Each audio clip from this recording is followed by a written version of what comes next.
Good morning. પ્રભુ ઈસુ ખ્રિસ્તના પ્રેમી વિજય અને ગૌરવ નામમાં આજના વિશેષ દિવસની આપ સર્વને હું સલામ પાઠવું છું. આજે 18 ફેબ્રુઆરી 2026, જેને લેન્ટ સિઝનની શરૂઆતનો દિવસ કહેવામાં આવે છે, અને મંડળીની પ્રણાલિકા અનુસાર આજે એશ વેનસડે એટલે કે રાખના બુધવાર તરીકે તેની ઉજવણી કરવામાં આવે છે. આજના દિવસથી એક એવી ઋતુની શરૂઆત થાય છે કે જેનો અંત એ વિજયવંત રહે છે. શરૂઆત દુઃખભરી છે, પશ્ચાતાપ છે, અને એવું લાગે કે શું આ દુઃખ અને વેદનાનો અંત આવશે કે કેમ. પણ એનો જ્યારે અંત આપણે જોઈએ છે ત્યારે એ અંત આપણને ખબર પડે છે કે શરૂઆતમાં ભલે ગમે તેટલી તકલીફ હોય, દુઃખ હોય, વિટંબણાઓ હોય, વાવાઝોડા હોય, પણ અંતત ઈશ્વરીય વિજયના આપણે સર્વ ભાગીદાર બનીએ છીએ. અને લેન્ટ સિઝન એ એનું એક બહુ જ જીવંત એ પ્રતિરૂપ છે આપણી સામે. આજથી જયારે આપણે લેન્ટ સિઝનની શરૂઆત કરીએ છીએ ત્યારે મારું એવું માનવું છે કે આ 40 દિવસ જયારે આપણે સાથે યાત્રા કરીશું ત્યારે આપણે સાથે મળીને સમજી શકીશું કે it was always about the cross. એટલે કે પ્રભુ ઈસુ ખ્રિસ્તનું દેહ ધારણ થવું અને પ્રભુ ઈસુ ખ્રિસ્ત પૃથ્વી પર આવીને જીવન જીવવું અને વધસ્તંભ પર તેમનું મરણ થવું એ શરૂઆતથી જ નિયુક્ત હતો.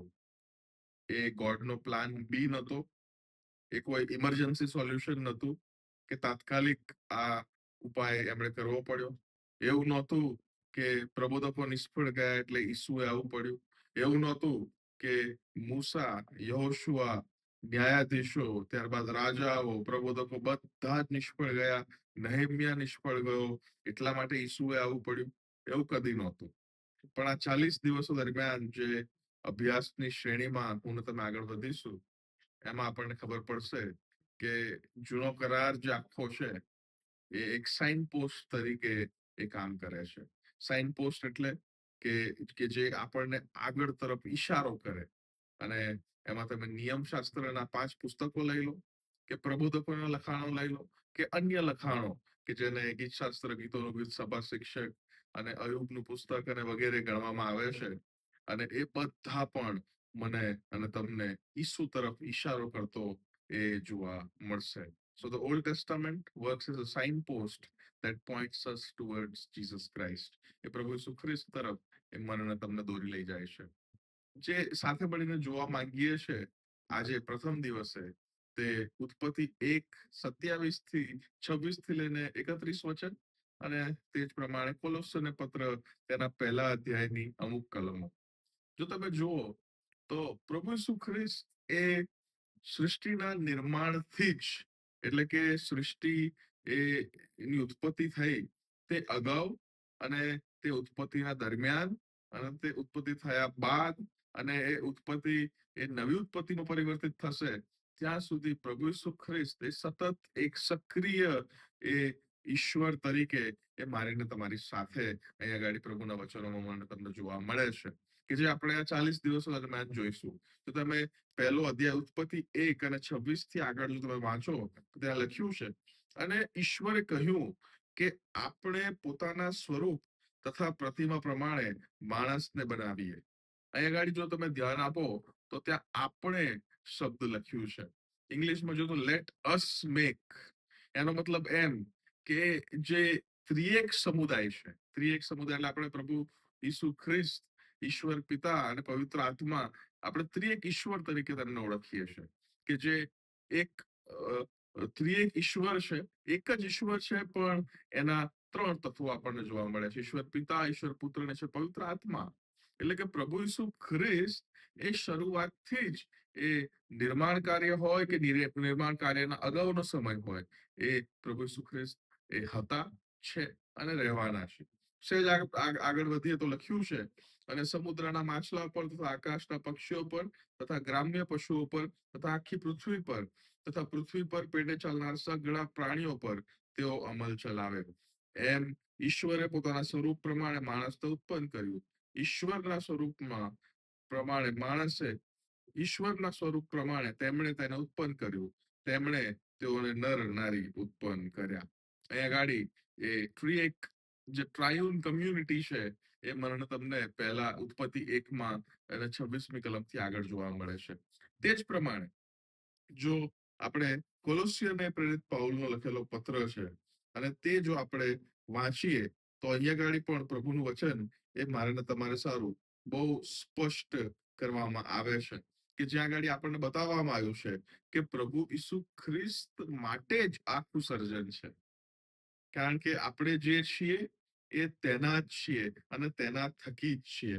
પહેલા આપણે જોયું કે શબ્દ દ્વારા ઉત્પત્તિમાં પ્રભુ એ પ્રભુ ઈસુ ઈશ્વર પિતા જે છે એ સગળું સર્જન કરે છે કારણ કે પ્રભુ બોલે છે અને બધું બને છે. અને યોહાનની લખેલી સુવાર્તાના પહેલા અધ્યાયની પહેલી કલમમાં લખ્યું છે કે શબ્દ એ સદય થઈને આપણામાં વસે છે. એટલે ઈશ્વરનો શબ્દ કે જે ના માધ્યમથી સૃષ્ટિનું નિર્માણ થાય છે એ શબ્દ સદય થઈને આપણામાં વસે છે. એટલે પ્રભુ ઈસુ ખ્રિસ્તની વાત લખેલી છે અને એ જ શબ્દ કે જે ધ વર્ડ કહેવાય, લોગોસ કહેવાય અને જેને આપણે પ્રભુ ઈસુ ખ્રિસ્ત તરીકે ઓળખીએ છીએ.